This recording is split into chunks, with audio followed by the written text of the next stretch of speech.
Dear students, hearty welcome to the new academic year. പുതിയ അധ്യയന വർഷത്തിലേക്ക് എല്ലാവർക്കും ഹാർദവമായ സ്വാഗതം. നമുക്കൊരു പ്രാർത്ഥനയോട് തുടങ്ങാം. സ്വർഗസ്ഥനായ ഞങ്ങളുടെ പിതാവേ, അങ്ങയുടെ നാമം പൂജിതമാകണമേ, അങ്ങയുടെ രാജ്യം വരണമേ, അങ്ങയുടെ തിരുമനസ് സ്വർഗത്തിലെ പോലെ ഭൂമിയിലുമാകണമേ. അന്നു വേണ്ട ആഹാരം ഇന്ന് ഞങ്ങൾക്ക് തരണമേ. ഞങ്ങളുടെ കടക്കാരോട് ഞങ്ങൾ ക്ഷമിച്ചിരിക്കുന്നത് പോലെ ഞങ്ങളുടെ കടങ്ങളും പാപങ്ങളും ഞങ്ങളോടും ക്ഷമിക്കണമേ. ഞങ്ങളെ പ്രലോഭനത്തിൽ ഉൾപ്പെടുത്തരുത്, ദുഷ്ടാരൂപിയിൽ നിന്ന് ഞങ്ങളെ രക്ഷിക്കണമേ. എന്തുകൊണ്ടെന്നാൽ രാജ്യവും ശക്തിയും മഹത്വവും എന്നേക്കും അങ്ങയുടേതാകുന്നു. ആമേൻ. പിതാവിനും പുത്രനും പരിശുദ്ധാത്മാവിനും സ്തുതി, ആദിയിലെ പോലെ ഇപ്പോഴും എപ്പോഴും എന്നേക്കും. ആമേൻ. ബോധജ്ഞാനത്തിൻ്റെ സിംഹാസനമേ, ഞങ്ങൾക്ക് വേണ്ടി അപേക്ഷിക്കണമേ. എല്ലാവരും സുഖമായി ഇരിക്കുന്നുവെന്ന് കരുതുന്നു. നിങ്ങളെല്ലാവരും വീട്ടിൽ തന്നെ കാണണം. എല്ലാവർക്കും ക്ഷേമം. നിങ്ങളെ വളരെ സ്നേഹത്തോടെ സന്തോഷത്തോടെ ഒരിക്കൽ കൂടി സ്വാഗതം ചെയ്യുകയാണ്. നമ്മൾ ഈ വർഷം പഠിക്കാൻ പോകുന്നത്, കഴിഞ്ഞ വർഷം നിങ്ങൾ പഠിച്ചത് കുറച്ച് പൊളിറ്റിക്കൽ തിയറീസ് ആയിരുന്നു. പൊളിറ്റിക്കൽ തിയറീസ് നിങ്ങൾക്കറിയാം, ചില വാല്യൂസ് ഓഫ് പൊളിറ്റിക്കൽ സയൻസ്.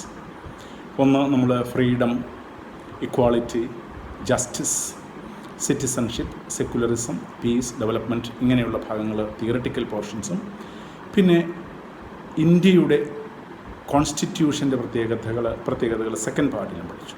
ഈ വർഷം നമ്മൾ പഠിക്കാൻ പോകുന്നത്, this year we are going to study the political developments after independence. First പാർട്ടിൽ political developments after independence in India, second പാർട്ടിൽ what are the political developments after the second world war, that is 1945. അപ്പോൾ ഏകദേശം ഒരേ period, 1947 മുതൽ ഇന്ത്യയിൽ എന്ത് developments ഉണ്ടായി, 1945 ശേഷം ലോകത്തിൽ എന്ത് ഡെവലപ്മെൻറ്റ്സ് ഉണ്ടായി, ഈ രണ്ട് കാര്യങ്ങളാണ് രണ്ട് പാർട്ടിലായിട്ട് പഠിക്കുന്നത്. ഫസ്റ്റ് പാർട്ടിൽ ഒന്നാമത്തെ ചാപ്റ്റർ ഇങ്ങനെ the challenges of nation building എന്നാണ് പാഠത്തിൻ്റെ ചാപ്റ്ററിൻ്റെ പേര്.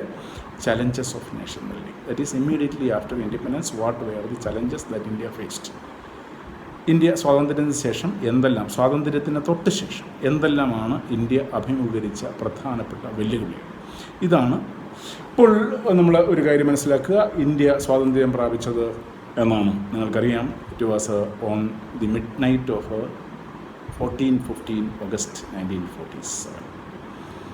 14-ാം തീയതിയുടെയും 15-ാം തീയതിയുടെയും ആ തൊത്ത് നടുക്കം, പാതിരാത്രി, ഡെഡ് ഓഫ് നൈറ്റ് എന്ന് പറയും, പാതിരാവിലെ ആണ് ഇന്ത്യക്ക് സ്വാതന്ത്ര്യം പ്രാപിച്ചത്. 14-ാം തീയതിയാണോ 15-ാം തീയതിയാണോ? നമ്മളത് 15-ാം തീയതി ആഘോഷിക്കുന്നു, പക്ഷേ 14-ാം തീയതി അർദ്ധരാത്രിയിലാണ് ഇന്ത്യ സ്വാതന്ത്ര്യം പ്രാപിച്ചത്. അതിൻ്റെ കാര്യങ്ങളൊക്കെ പിന്നീട് നമുക്ക് പറയാം. ഏതായാലും ഇന്ത്യ സ്വാതന്ത്ര്യം പ്രാപിച്ചതിന് തൊട്ട് മുമ്പ് 14-ാം തീയതി രാത്രിയിൽ ഒരു പ്രത്യേക സെഷൻ, ഒരു special session of constituent assembly. നിങ്ങൾക്ക് കോൺസ്റ്റിറ്റ്യൂവൻ്റ് അസംബ്ലി എന്താണെന്നറിയാം, കഴിഞ്ഞ വർഷം നമ്മൾ പഠിച്ചിട്ടുണ്ട്. ഇന്ത്യൻ കോൺസ്റ്റിറ്റ്യൂഷൻ ഉണ്ടാക്കിയെടുക്കുന്നതിന് വേണ്ടി, that is in order to formulate the constitution, there was a constituent assembly which met 66 times, 66 പ്രാവശ്യം കൂടി ഇന്ത്യയുടെ കോൺസ്റ്റിറ്റ്യൂഷന് വേണ്ടി പലതവണ ഡിസ്കഷൻസ് ആൻഡ് ഡെലിബറേഷൻസ് നടത്തി ഒരു പ്രത്യേക സംവിധാനമാണ് കോൺസ്റ്റിറ്റ്യൂവൻ്റ് അസംബ്ലി. ആ കോൺസ്റ്റിറ്റ്യൂവൻ്റ് അസംബ്ലിയുടെ ഒരു special session, it was on 14th August 1947. അതിൽ നെഹ്റു ഒരു പ്രസംഗം നടത്തി. Jawaharlal Nehru made a speech to the not to the nation but to the constituent assembly. ആ കോൺസ്റ്റിറ്റ്യൂവൻ്റ് അസംബ്ലിയിൽ അദ്ദേഹം ആ സ്പീച്ചിൻ്റെ പേര് ട്രയസ്റ്റ് വിത്ത് ഡെസ്റ്റിനി എന്നാണ്. Tryst with destiny. Tryst means meeting എന്നാണ് അർത്ഥം. TRYST. ട്രയസ്റ്റ്. ട്രയസ്റ്റ് എന്ന് പറഞ്ഞാൽ ടു മീറ്റ് എന്നാണ് അർത്ഥം. To meet with destiny. India ഇനിയും തൻ്റെ വിധിയോട് നേരെ, തനിക്ക് എന്താണോ വിധിച്ചത് അതിനോട് നേരെ പൊരുതാൻ പോവുകയാണ്, നേരെ കാണാൻ പോവുകയാണ്. അപ്പോൾ it was A great discussion. And what India had to, Jawaharlal Nehru said that India had some noble goals before independent India. Independent India മുന്നിൽ ചില ശ്രേഷ്ഠമായ ചില ലക്ഷ്യങ്ങളുണ്ട്, noble goals. But it is in a difficult situation. India is in a difficult situation, but India has a certain noble goals. എന്തായിരുന്നു? What were the noble goals that India had? ഒന്ന്, India should develop or should work as a democratic country. India should develop as A democratic, purely democratic. നിങ്ങൾക്കറിയാം, democracy എന്ന് പറഞ്ഞാൽ ജനാധിപത്യമാണ്. വേറെ പല രീതിയിലുള്ള ഭരണ സംവിധാനങ്ങളുണ്ട്. There are different types of governments. One is autocracy, the other is monarchy, and the third one is democracy. Democracy is proved as one of the best forms of government available at present in the world. And one is to establish a democracy in India. That was one of the noble causes. The other is government should stand for the welfare of the people, especially for the poor people. That is establishment of a welfare state. That is the second goal that India aimed at. And in this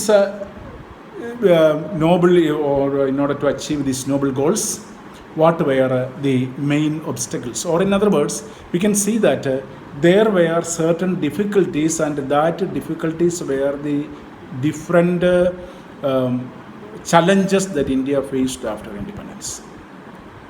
First challenge was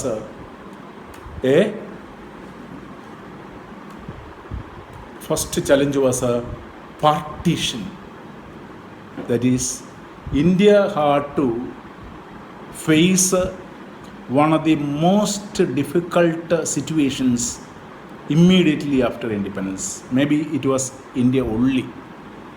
That is, all other countries had achieved independence and they enjoyed the independence. മറ്റ് രാജ്യങ്ങളെല്ലാം സ്വാതന്ത്ര്യം പ്രാപിച്ചപ്പോൾ അത് ശരിക്കും ആസ്വദിച്ചെങ്കിൽ ഇന്ത്യയെ സംബന്ധിച്ചിടത്തോളം ലോകത്തിൽ ഏകരാജ്യവും അതായിരിക്കണം. India സ്വാതന്ത്ര്യത്തോടുകൂടി തന്നെ ഒരു പാർട്ടീഷന് വിധേയമായി ഇന്ത്യ എന്ന മഹാരാജ്യത്തെ രണ്ടായി വിഭജിച്ചുകൊണ്ടാണ്, വെട്ടിമുറിച്ചുകൊണ്ടാണ് ഇന്ത്യ സ്വാതന്ത്ര്യം പ്രാപിച്ചത്. It was greatly painful. എന്താണ് partition? Partition of the British India. British India എന്ന് പറയുന്നത് ഇപ്പോഴുള്ള ഇന്ത്യയും ഇപ്പോഴുള്ള പാകിസ്ഥാനും ബംഗ്ലാദേശും ഉൾപ്പെട്ട ഒരു വലിയ ഭൂപ്രദേശമായിരുന്നു. എന്നാൽ what was partition? Partition was painful for India. നിങ്ങൾക്കറിയാം, ചിലപ്പോൾ നിങ്ങൾ കേട്ടിട്ടുണ്ടാവണം, ഇന്ത്യ സ്വാതന്ത്ര്യം പ്രാപിച്ച ദിവസം 47 ഓഗസ്റ്റ് 15 എന്ന് പറയുന്ന ദിവസം മഹാത്മാഗാന്ധി ആ ആഘോഷങ്ങളിൽ പങ്കെടുക്കുവാൻ ഡൽഹിയിലുണ്ടായിരുന്നില്ല. കാരണം അദ്ദേഹം പാർട്ടീഷന് വിധേയമായി, അല്ലെങ്കിൽ പാർട്ടീഷന് പരിണിതഫലമായി ഉണ്ടായ വലിയ ഒരു കോലാഹലത്തിൽ നിന്ന് ജനങ്ങളെ രക്ഷിക്കാൻ വേണ്ടി കൽക്കട്ടയിലെ പ്രാർത്ഥനയിലും അതുപോലെ മറ്റ് 2 ഗ്രൂപ്പുകാരും തമ്മിലുള്ള ഒരു ഡിസ്കഷനിലുമായിരുന്നു. അദ്ദേഹം ആ ആഘോഷ പരിപാടികളിൽ സംബന്ധിച്ചില്ല എന്നുള്ളതാണ് പ്രത്യേകത. എന്താണ് ഈ പാർട്ടീഷൻ? പാർട്ടീഷന് പ്രധാനമായും പിന്നിൽ നിന്നത് 2 കക്ഷികളാണ്. അല്ലെങ്കിൽ ഒരു പ്രധാനപ്പെട്ട കക്ഷി മുസ്ലിം ലീഗാണ്. 2 കക്ഷികളെന്ന് ഞാൻ പറയുമ്പോൾ രാഷ്ട്രീയ കക്ഷികളായി. നിങ്ങൾക്കറിയാം, കോൺഗ്രസിനെ നിങ്ങൾ നോക്കുമ്പോൾ ഒരു പ്രത്യേകതയുണ്ട്. കോൺഗ്രസ് ഒരു ദേശീയ പ്രസ്ഥാനമായിരുന്നു. കോൺഗ്രസ് തുടങ്ങിയത് ഒരു ദേശീയ പ്രസ്ഥാനമായി, ഇൻഡിപെൻഡൻസിന് വേണ്ടി ഉള്ള ഒരു ദേശീയ പ്രസ്ഥാനം 1883 ബ്രിട്ടീഷുകാരനായ എ.ഒ. ഹ്യൂം ആണ് കോൺഗ്രസ് പ്രസ്ഥാനത്തിന് തുടക്കമിട്ടത്. പിന്നീട് അത് ഒരു ദേശീയ പ്രസ്ഥാനമായി വളരുകയും സ്വാതന്ത്ര്യത്തിന് ശേഷം ആ ദേശീയ പ്രസ്ഥാനം ഒരു രാഷ്ട്രീയ പാർട്ടിയായി ഉടലെടുക്കുകയുമായിരുന്നു ചെയ്തത്. അതാണ് കോൺഗ്രസിൻ്റെ പ്രത്യേകത. എന്നാൽ അതിനിടയ്ക്ക് മുസ്ലിം ലീഗ് എന്ന് പറയുന്ന ഒരു പ്രസ്ഥാനം ഇവിടെ വളർന്നു വന്നു. അതിൽ മുഹമ്മദ് അലി ജിന്ന എന്ന് പറയുന്ന ആളായിരുന്നു അതിന് നേതൃത്വം കൊടുത്തിരുന്ന ആൾ. മുഹമ്മദ് അലി ജിന്ന അതിൽ ഒരു നേതാവായിരുന്നു. മുഹമ്മദ് അലി ജിന്ന മുന്നോട്ട് ഒരു പുതിയ തിയറി മുന്നോട്ട് വെച്ചു, 2 നേഷൻ തിയറി എന്നാണ്. നിങ്ങൾ ഈ ചില കാര്യങ്ങളൊക്കെ പ്രത്യേകം ശ്രദ്ധിക്കണം. 2 nation theory. Who was the proponent of the 2 nation theory എന്ന് ചോദിച്ചാൽ മുഹമ്മദ് അലി ജിന്ന എന്ന് നിങ്ങൾ മറുപടി പറയണം. Muhammad Ali Jinnah he was a Muslim League leader and he put forward 2 nation theory. What is 2 nation theory? Simple. He proposed that, or he said that India consisted of 2 people, Hindus and Muslims. India consisted of 2 people, Hindus and Muslims. And he demanded a portion of India and it should be named Pakistan, and that should be a separate country for the Muslims. This is two-nation theory. India consists of two sets of people. One is Hindus and the other is Muslims, and he demanded that Muslims should get a separate country, and that country has to be known as Pakistan. And this was greatly painful for the leaders who were actively participating in the national movement, especially Mahatma Gandhi. Congress opposed the theory. Congress said that it is not like that. There need not be a separate country for Muslims, and India should keep its geographical position intact. അതായത് അത് വെട്ടിമുറിക്കാതെ ഒന്നായിട്ടിരിക്കണം എന്ന് അവർ ആവശ്യപ്പെട്ടു. എന്നാൽ there was a political competition between Congress on the one part and Muslim League on the other. And there was also a British role. British role എന്ന് പറഞ്ഞാൽ British role ഒരു പ്രത്യേകതയായിരുന്നു. അത് നിങ്ങൾ ഒന്ന് ശ്രദ്ധിച്ച് മനസ്സിലാക്കുക. അതായത് ബ്രിട്ടീഷുകാരുടെ മേൽക്കോയ്മ ചില നാട്ടുരാജ്യങ്ങൾ ഇന്ത്യയിലുണ്ടായിരുന്നു. ഇന്ത്യക്ക് അറിയാം, നിങ്ങളെ സംബന്ധിച്ചിടത്തോളം നിങ്ങൾ നേരത്തെ 10ാം ക്ലാസ്സിൽ പഠിച്ചിട്ടുണ്ടാവണം. You might have studied that India consisted of 565 princely states, and many of the princely states acknowledged the dominance of British Empire. British സാമ്രാജ്യത്തിൻ്റെ മേധാവിത്വം അവരെ അംഗീകരിച്ചിരുന്നു ചില നിയമങ്ങൾക്ക്, അല്ലെങ്കിൽ ചില പ്രത്യേക ചില പ്രത്യേക നയങ്ങൾക്ക് വിധേയമായിട്ട് ബ്രിട്ടീഷുകാരുടെ മേൽക്കോയ്മ നാട്ടുരാജ്യങ്ങൾ അംഗീകരിച്ചു. പക്ഷേ ബ്രിട്ടീഷുകാരുടെ മേൽക്കോയ്മ നിലനിൽക്കുന്നത് ബ്രിട്ടീഷുകാർ ഇന്ത്യയിൽ ഭരിക്കുന്ന കാലത്തോളം മാത്രമാണ്. എപ്പോൾ ബ്രിട്ടീഷുകാരുടെ ഭരണം അവസാനിച്ചോ അപ്പോൾ പ്രിൻസ്ലി സ്റ്റേറ്റ്സിന് അവരുടെ പഴയ ആ സ്ഥാനം, അല്ലെങ്കിൽ പഴയ ആ ഒരു എസ്റ്റാബ്ലിഷ്മെൻറ്റ് തിരിച്ചു കിട്ടും. അല്ലെങ്കിൽ they were again princely States after independence. അപ്പോൾ ഈ പ്രിൻസ്ലി സ്റ്റേറ്റ്സിന് അങ്ങനെ, അതായത് ഇന്ത്യയുടെ പ്രധാനപ്പെട്ട ഒരു നാട്ടുരാജ്യങ്ങളെല്ലാം തന്നെ അവരുടെ നാട്ടുരാജ്യങ്ങളായിട്ട് തന്നെ വിഘടിച്ചു പോകത്തക്ക രീതിയിലുള്ള ഒരു പ്രത്യേക സംവിധാനമാണ് ബ്രിട്ടീഷുകാർ ആ നയമാണ് അവർ അനുവർത്തിച്ചത്. അതിൻ്റെ പരിണത ഫലമായിട്ടോ ഈ ബ്രിട്ടീഷുകാരുടെ ഈ നയവും കൂടിയായപ്പോൾ ഈ രാജ്യം വിഭജിക്കും എന്നുള്ള ഒരു രീതിയിലേക്ക് വന്നു. ഈ 3 കാരണങ്ങൾ. ഒന്ന് is competition between the Congress and Muslim league, and the British rule and the opposition of the Congress for the division. ഈ കാരണങ്ങൾ കൊണ്ട് എന്തു വെച്ചു? there was partition of India into 2. That is, one is Pakistan, the other is India. Hindustan or India. Hindustan retained the name as India, and Pakistan became Pakistan, and the Muslim country became Pakistan. And it was a process of a painful and a very difficult process. കാരണം എന്താ? ഒരു വളരെ ബുദ്ധിമുട്ടുള്ള ഒരു കാര്യമായിരുന്നു ഈ partition. കാരണം എന്ത് അടിസ്ഥാനമാണ് പാർട്ടീഷന് വേണ്ടത്? എന്തടിസ്ഥാനത്തിലാണ്? അപ്പോൾ മുസ്ലിം ലീഗ് പറഞ്ഞതാണ്, Muslim majority areas would make up Pakistan, rest of the country India. Muslim dominance ഉള്ള, മുസ്ലിം മജോറിറ്റി ഉള്ള ഏരിയാസ് പാകിസ്ഥാനാകണം, ബാക്കിയുള്ളവയെല്ലാം ഇന്ത്യയാകണം. അപ്പോൾ ഇവിടെയും വേറൊരു പ്രശ്നമുണ്ട്. ഇതുമായിട്ട് ബന്ധപ്പെട്ട 4 പ്രധാനപ്പെട്ട പ്രശ്നങ്ങളുണ്ടായിരുന്നു. ഒന്ന് എന്താണ്? ഒരു single belt. We cannot see that there was no single belt of Muslim majority areas in British India. No single belt of Muslim majority areas in British India. അതിൻ്റെ അർത്ഥം എന്താ? ഒരു ഏരിയയിലും മുസ്ലിം മെജോറിറ്റി മാത്രമാണെന്ന് പറയാൻ പറ്റില്ല. അതായത് കാരണം പ്രധാനപ്പെട്ട സ്ഥലങ്ങളിൽ, മുസ്ലിം കൂടുതലുള്ള സ്ഥലങ്ങളിൽ പോലും ഹിന്ദുക്കൾ അല്ലെങ്കിൽ സിഖുകാർ അല്ലെങ്കിൽ മറ്റ് ആളുകളുണ്ടായിരുന്നു, നോൺ മുസ്ലിംസ് ഉണ്ടായിരുന്നു. പ്രത്യേകിച്ച് പ്രധാനപ്പെട്ട 2 സ്ഥലങ്ങൾ, ഒന്ന് പഞ്ചാബ്, 2 ബംഗാൾ. അതുകൊണ്ട് പഞ്ചാബിനെ എന്ത് ചെയ്തു? രണ്ടാക്കി വിഭജിച്ചു. Punjab was divided. സിന്ധ് പ്രദേശവും പഞ്ചാബുമായിട്ട് പ്രദേശവും അത് വിഭജിച്ചു. ബംഗാളിനെ രണ്ടായിട്ട് വിഭജിക്കേണ്ടി വന്നു. East Bengal and west Bengal. West Bengal remind with India. East Bengal became Pakistan. And Punjab was with India. Sindh area was with Pakistan. അങ്ങനെ പാകിസ്ഥാന് രണ്ട് സ്ഥലങ്ങളിൽ ധ്രുവീകരിച്ചു. ഒന്ന് the western part, the other is the eastern part. Pakistan രൂപീകരിച്ചപ്പോൾ അങ്ങനെ രണ്ട് പ്രദേശങ്ങളായി Pakistan. One is at the western part, the other is at the eastern part. Western പാർട്ടിനെ വെസ്റ്റ് പാകിസ്ഥാൻ എന്നും ഈസ്റ്റേൺ പാർട്ടിനെ ഈസ്റ്റ് പാകിസ്ഥാൻ എന്നും. ഈസ്റ്റ് പാകിസ്ഥാൻ്റെ അടുത്ത് വെസ്റ്റ് ബംഗാൾ, വെസ്റ്റ് പാകിസ്ഥാന് പഞ്ചാബ്, അതുപോലെയുള്ള ആ ഭാഗവുമായിട്ട് ബന്ധപ്പെട്ട വെസ്റ്റ് പാകിസ്ഥാൻ. അപ്പോൾ പഞ്ചാബ് എന്ന രാജ്യം രൂപീകൃതമായി രണ്ട് സ്ഥലത്ത്. ഒന്ന് western part, the other is eastern part.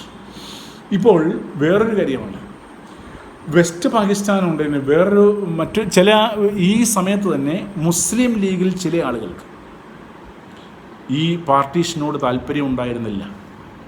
Not all Muslims majority area wanted to be in Pakistan. They held that they wanted to be in India. For example, Khan Abdul Ghaffar Khan നിങ്ങൾ കേട്ടിട്ടുണ്ടാവും. അതിർത്തി ഗാന്ധി എന്നറിയപ്പെടുന്ന, അല്ലെങ്കിൽ frontier Gandhi എന്നറിയപ്പെടുന്ന ആൾ ഖാൻ അബ്ദുൽ ഗാഫർ ഖാൻ. പിന്നീട് നമ്മൾ അതിൻ്റെ slide ഞാൻ നിങ്ങളെ കാണിച്ചു തരാം. അപ്പോൾ ഈ north western frontier province was against Khan. North western എന്ന് പറഞ്ഞാൽ north means it is about Himalayas. Western means ഇപ്പോൾ വെസ്റ്റ് പാകിസ്ഥാൻ്റെ, ഇപ്പോഴത്തെ പാകിസ്ഥാൻ്റെ അടുത്ത് ആ ഫ്രോണ്ടിയറിലുള്ള പ്രദേശങ്ങളൊക്കെ പാകിസ്ഥാനിൽ പോകാൻ അവർ ആഗ്രഹിച്ചിരുന്നില്ല. അപ്പോൾ Khan Abdul Ghaffar Khan's voice was ignored and the partition was realised. So Pakistan became one of the countries in the world, and India and Pakistan were enemies from the evolution of Pakistan itself. That is, from 1947 onwards till date, Pakistan and India are enemies. This is really a very pathetic situation. We couldn't enjoy the full enjoyment of a partition. ഇവിടെയും മറ്റൊരു കാര്യം, മറ്റൊരു പ്രധാനപ്പെട്ട കാരണം, 2 മുസ്ലിം majority provinces, Punjab and Bengal.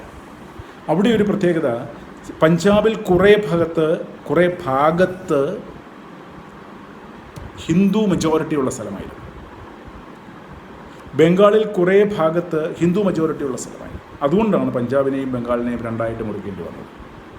അപ്പോൾ ബംഗാളും പഞ്ചാബും രണ്ടായിട്ട് മുറിക്കപ്പെടുകയും അതോടുകൂടി ഇന്ത്യ രണ്ടായിട്ട് മുറിക്കപ്പെടുകയും ചെയ്ത സമയമാണ് ഇന്ത്യയും പാകിസ്ഥാൻ്റെയും അല്ലെങ്കിൽ പാകിസ്ഥാൻ്റെ ജന്മത്തോടുകൂടി ഇങ്ങനെ രണ്ടായിട്ട് മുറിക്കപ്പെട്ട് കഴിഞ്ഞു എന്നുള്ളത് പ്രത്യേകം ശ്രദ്ധിക്കുക. ഇനിയും മറ്റൊന്ന് പ്രോബ്ലം ഓഫ് മൈനോറിറ്റീസ്. അതായത് ഈ രാജ്യങ്ങളിലൊക്കെയുള്ള, അതായത് പാകിസ്ഥാനായി പോയപ്പോൾ അവിടെയുള്ള മൈനോറിറ്റീസ് എന്ന് പറഞ്ഞാൽ ന്യൂനപക്ഷമായിട്ടുള്ള ഹിന്ദുക്കൾക്ക് അവിടെ നിലനിൽക്കാൻ സാധിച്ചില്ല. They had to migrate to India. ഇന്ത്യയിലുള്ള ന്യൂനപക്ഷങ്ങളായ മുസ്ലിംസിന് ഇന്ത്യയിൽ നിൽക്കാനൊത്തില്ല. എന്തുപറ്റി? അവരെ പാകിസ്ഥാനിലേക്ക് മൂവ് ചെയ്തു. ദർ വാസ് മൈഗ്രേഷനോടുകൂടി മറ്റൊരു വലിയ പ്രശ്നം കൂടി ഉണ്ടായി. ദർ വാസ് കമ്മ്യൂണൽ വയലൻസ്, വർഗീയ ലഹളയുണ്ടായി. ഏകദേശം 10 ലക്ഷത്തോളം ആളുകൾ ആ സമയത്ത് തന്നെ ഇന്ത്യയിൽ പരസ്പരം കമ്മ്യൂണൽ ലഹള കൊണ്ട് വധിക്കപ്പെട്ടു എന്നുള്ളതാണ് ഒരു ദയനീയമായ അവസ്ഥ. അപ്പോൾ ലക്ഷക്കണക്കിന് ആളുകൾ, Hindus and Sikhs in Pakistan and A large number of Muslims in India became undesirable and aliens, and they had to migrate to their own country. Muslims had to go to Pakistan and Hindus had to come to India. And this communal violence was one of the worst effects of the partition. ഇനിയും പാർട്ടീഷൻ്റെ consequences ഉണ്ടായിരുന്നു. What are the consequences of partition? ഞാൻ ഇപ്പം നിങ്ങളോട് പറഞ്ഞതാണ്. That is transfer of population about 80 lakhs of people. ഏകദേശം 80 ലക്ഷം ആളുകൾ ഇന്ത്യയിൽ നിന്നും പാകിസ്ഥാനിലേക്കും പാകിസ്ഥാനിൽ നിന്ന് ഇന്ത്യയിലേക്കും പരസ്പരം മാറേണ്ടി വരും. അതിൻ്റെ അർത്ഥം എന്താ? അവരിതുവരെ സമ്പാദിച്ച സമ്പാദ്യങ്ങളെല്ലാം നഷ്ടപ്പെടുത്തി അങ്ങോട്ടും അവരിതുവരെ സമ്പാദിച്ച സമ്പാദ്യങ്ങളെല്ലാം അതത് സ്ഥലത്ത് ഉപേക്ഷിച്ചിട്ട് അവർ തിരികെ പോകേണ്ടി വന്നു. ഇതൊരു വലിയ ദയനീയമായ സിറ്റുവേഷൻ. ഇതോടുകൂടിയോ ഈ കമ്മ്യൂണൽ കില്ലിങ്സ് ഞാൻ പറഞ്ഞു ഏകദേശം 10 ലക്ഷത്തോടടുത്ത് ആളുകൾ വധിക്കപ്പെട്ടു. ഇനിയും കമ്മ്യൂണൽ സോൺസ് ഉണ്ടായി മേജർ സിറ്റീസിലെല്ലാം. അതുകൊണ്ട് തന്നെ അവിടെയും വർഗീയ ലഹളകൾ രൂപപ്പെട്ടു. ഇനിയും ചില ആളുകളെ റെഫ്യൂജി ക്യാമ്പ്സിൽ കൊണ്ടുപോയി. അതായത് പോക്കടമില്ലാതിരുന്ന ആളുകൾ, ചെന്ന് പറ്റാൻ നിവൃത്തിയില്ലാതിരുന്ന ആളുകൾ, ട്രാൻസ്പോർട്ടേഷൻ അല്ലാതിരുന്ന ആളുകൾക്ക് റെഫ്യൂജി ക്യാമ്പ്സ് ഇറങ്ങേണ്ടി വന്നു. അവിടെയുള്ള മിസറീസ് എന്തെല്ലാം കഷ്ടപ്പാടുകളാണ്. പിന്നെയും വിമൻ വെയർ അബ്ഡക്റ്റഡ് ആൻഡ് റേപ്ഡ്. സ്ത്രീകളെ എല്ലാവരെയും വളരെ പിടിക്കുകയും അവരെല്ലാം ഉപദ്രവിക്കുകയും അസ്വസ്ഥരാക്കുകയും ചെയ്തു. അതുപോലെ ചില ആളുകളെ ഫോഴ്സ്ഫുൾ കൺവേർഷൻ, ഹിന്ദുക്കൾ മുസ്ലിം ആകണമെന്ന് നിർബന്ധപൂർവ്വം, മുസ്ലിങ്ങൾ ഹിന്ദുക്കളാകണമെന്ന് നിർബന്ധപൂർവ്വം ചില ഫോഴ്സ്ഫുൾ കൺവേർഷൻ ആൻഡ് മാരേജ്, ഇതെല്ലാം അവർക്ക് ഇഷ്ടമില്ലാത്ത കാര്യങ്ങളായിരുന്നു എന്നുള്ളതാണ് പ്രത്യേകത. ഇനിയും അതുപോലെ തന്നെ children were separated from their parents. വളരെയധികം അസ്വസ്ഥത നിലനിന്ന ഒരു കാലഘട്ടമായിരുന്നു ഈ പാർട്ടീഷൻ. അതുകൊണ്ട് മഹാത്മാഗാന്ധിക്ക് അന്ന് അവിടെ നിൽക്കാൻ സാധിച്ചില്ല. അദ്ദേഹം കൽക്കത്തയിൽ പോയി. അദ്ദേഹം പ്രാർത്ഥനയിലും ഉപവാസത്തിലുമായിരുന്നു. ഒത്തിരിയേറെ ആളുകളെ അതോടുകൂടി ബോധവൽക്കരിക്കാൻ സാധിച്ചുവെങ്കിലും അദ്ദേഹത്തിൻ്റെ പ്രവർത്തനങ്ങൾക്ക് അതീതമായിരുന്നു പാർട്ടീഷൻ വഴിയുണ്ടായ വയലൻസ് എന്നുള്ളതാണ് അതിൻ്റെ ഒരു പ്രത്യേകത. ഇങ്ങനെ വരുന്ന ആ ഒരു ഭാഗം നമുക്കിപ്പോൾ കാണാം. അടുത്തത് ഒരു കാര്യത്തിലേക്ക് നമ്മൾ നടക്കാം. How can that is the second important aspect that will be dealt in the next